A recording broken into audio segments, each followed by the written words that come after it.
Grow your wealth in 2024 by being productive, not busy. In the entrepreneur space, there's a lot of discussion about getting stuff done. You know, rise and grind for good reason. You need to take action if you're going to accomplish any of your goals, not just in 2024, but anytime. And not just when growing your wealth, any endeavor really. But is the action you're taking making you busy or productive? How can you tell? Are there specific techniques that you can use and implement to improve your productivity? Well, actually, there are. And in this video, I'm going to let you know how you can tell if you're just spinning your wheels like a hamster on a treadmill. And I'll also tell you about specific time-tested techniques that you can implement today to improve your productivity. Let's take this one question at a time. What's the difference between being busy and being productive? Busyness and productivity are related concepts, as you can imagine. You can simultaneously be busy and be productive, but there are instances where you can be busy and not productive. Someone who is busy is someone who has constant activity. They're multitasking. They have a packed schedule. A huge email backlog, long task lists, meeting after meeting. They oftentimes think that if I don't get through all these things, then I won't hit my goals. I'll be seen as a substandard worker, or my business or enterprise won't hit the goals that I needed to hit to be successful this year. And these might cause feelings of being overwhelmed or stressed. Alternatively, if you're a real go-getter, you might feel like you accomplished something if you're able to knock out all the tasks on your plate. But the reality might be, when you take a look at the real metrics, things like increased revenue for your business, decreased cost of executing, etc., you may in actuality not have moved the needle at all, or even worse, gone backwards. When you're productive, well, what can you do? Understand the difference between being productive and being busy. See, when you're productive, you only prioritize. Keyword of the day, by the way. But you prioritize and focus on the effective use of your time to achieve significant results. And these results are defined by the goals that you set. And you use these to use your time efficiently. And that's because you have in your mind that time is your rarest, most precious resource. No, it's not your Bitcoin. It's not your gold. It's not your stocks. It's not your education. It's your time. You only have so much of it. And it's running out every second, millisecond, picosecond of every day. So you will not have the ability to do everything. You need to focus only on the things that move the needle. And you'd be surprised by how much you can accomplish when you emphasize effectiveness and goal orientation. What do I mean? Well, think about, what are your goals? Have you dedicated time to putting in effort to achieve them? Well, great. Now, don't do anything else until you've achieved them. The point of your efforts are to achieve your goals, not to just do things for the sake of doing them. A key point that you need to recognize is that finding ways to achieve your goals in the fastest way possible will leave you time to follow up on things that may not be as important. And another point that you want to recognize is that if you don't have time to follow up on things that are important, but do not contribute to your overall goals, that's okay as well. Letting go of tasks that on the surface seem like they might be important, or someone else has labeled them as important, but nevertheless don't contribute to your goals, well, letting go of those things, that's hard to do. And if you're a real go-getter or a perfectionist, it's really hard to do. But it is a must if you're going to be productive. No one has the time to do everything that they want to do, or everything that they need to do. Therefore, you need to focus on the things that are most important to you and forget about everything else. The irony is that focus is the best way to get the time to do other things, including having much needed leisure time. Now, I'm not going to leave you hanging. Let's get right to the question of how to choose your goals. There actually is a very technical way to choose goals. And in fact, a little bit of a cottage industry around doing this the right way. But to make it easy for you, just make sure you're smart about your goal selection. What do I mean by that? Being smart just doesn't refer to your intelligence levels. You see, setting smart goals is a method that helps to ensure your goals are clear and reachable. You see, it's an acronym, and each letter in that acronym stands for an aspect of what your goals should be. The first letter in the acronym, SMART, S-M-A-R-T. Specific. Your goals should be clear and specific. Otherwise, you won't be able to focus your efforts or feel truly motivated to achieve it. You can determine if your goal is specific if you ask yourself, what do I want to accomplish? Why is this goal important? Who is involved? Where is it located? Which resources or limits are involved? The next letter in the acronym is measurable. It's important to have measurable goals so you can track your progress and stay motivated. Whatever gets measured gets managed, and assessing progress helps to stay focused, helps you to meet deadlines, and helps you to feel the excitement of getting closer to achieving your goals. When you measure something, just ask yourself, how much, how many?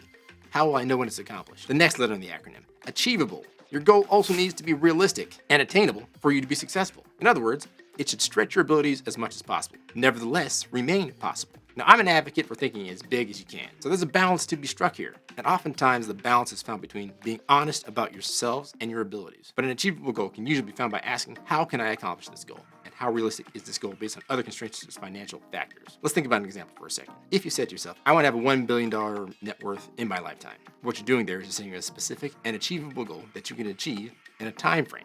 A lifetime. The next letter in the acronym is relevant. Now, this is about ensuring that your goals matter to you and that also aligns with other relevant goals. Now, we all know we need support and assistance in achieving our goals, and it's important to retain control over them.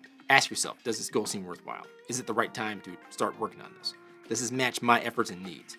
Am I the right person to reach this goal? Do I even care about it? You need to make sure that your goal is time bound. Every goal needs a target date so that you have a deadline to focus on and something to work towards. In my earlier example of having $1 billion net worth in your lifetime, that was a time frame, but probably not the best time frame to construct a smart goal. A better example would be that you want $1 billion net worth by the time you're 80. That is a very reasonable goal for any finance-minded individual to strive for, particularly with all this inflation going on, and it also challenges you. This part of the SMART goal criteria helps to prevent everyday tasks from taking priority over your long-term goals. Things you want to think about when thinking about a time-bounded goal is like, when can I do this? What can I do in 6 months from now? What can I do 6 weeks from today? What can I do today? By applying these criteria to your goals, you can ensure that your objectives are clear and reachable, not to mention measurable, and they enable you to track your progress in a time frame for achieving them, helping you to keep motivated and focused. That stated, there are more personal ways to identify your goals. Keep in mind, your goals are your goals. Everyone has them. Some are more important to them than others. Some are more feasible than others. Some will take longer to accomplish. Some can be done in mere minutes. How do you choose the right ones? It obviously starts with you getting crystal clear on what it is you want to accomplish. When I was in my teens, oh so long ago, I watched the movie Trading Places, featuring the talented thespians Dan Akroyd and Eddie Murphy. In it, Lewis, played by Dan Akroyd, was down on his luck, and he declared that he had over $100,000 in that bank. I have over $100,000 in that bank. I thought to myself, wow, wouldn't it be nice to have that much money in the bank, keeping in mind that that was me in the 90s watching a movie from the 80s. So the inflation since then has been pretty intense, and having that much money in the bank, it's not as impressive today as it was back then. But that's when I set a goal for me to have $100,000 in a bank by the time I was the age of Dan Akroyd in that film, about 35. So I prioritized it, and I accomplished it and then some. That same movie, when Lewis and Billy Ray turned their savings into a large windfall, investing in frozen orange juice futures. Well, that supercharged my interest in saving, trading, and investing. So I put a goal in mind to learn as much as possible about those topics and to implement my lessons into my personal financial journey. And in all honesty, there's a lot of ways to learn about those topics, but I achieved that goal as well. So you have to find what motivates you, what gets you excited, and what inspires you. That makes setting a priority easy, but now that you have that focus, how do you manage your time? Time is your most valuable resource. You need to treat it as such, and you need to manage it as such. Much of creating wealth and improving your personal finances is actually in exercising time management, if you break it down. If you master time management techniques, you actually are gaining more time to really drive results to hit your goals. There are a number of time management techniques that you can use to help you prioritize and focus on your tasks, starting off with the Pomodoro technique. This was developed by Francisco Cirillia in the late 1980s. This method involves using a timer to break down work into intervals, traditionally 25 minutes, separated by short breaks. Now, the intervals don't have to be just 25 minutes in length, and you can adjust those lengths and intervals based on the level of difficulty or complexity. But once the time is up, focus on taking a break and refreshing your synapses. Think of it as doing a rep with exercise. Go all out on the task at hand. Take a break, and when the break is over, go right back into it. Another great one that I really enjoy is the Eisenhower Matrix. The Eisenhower Matrix was popularized by Dwight D. Eisenhower. This technique involves categorizing tasks by their urgency and importance, resulting in 4 quadrants to help to prioritize tasks. These quadrants are then used for prioritizing tasks based on their urgency and importance. Those 4 categories are divided into urgent and important. So these are things that you do first. They're tasks that require your immediate attention and are crucial for your goals. Things like deadlines, crises, or urgent problems. Then there are important but not urgent. These are things that you have to schedule. These tasks are important for long-term success, but don't require immediate action. Things like planning and relationship building, personal growth, that kind of thing. Then there are urgent but not important. These need to get done and need to be done soon, but are not necessarily important for your personal goals. They can often be delegated to others. More on that in a minute. And then there's neither urgent nor important. These are low priority tasks that offer little to no value. Eliminating or minimizing these tasks can free up more time for important activities. Now, there are other more nebulous time management techniques out there, such as the getting things done technique, created by productivity consultant David Allen. That's just a method that involves capturing all the tasks and ideas in a trusted system to then process, organize, review, and execute them. There's also the concept of time blocking.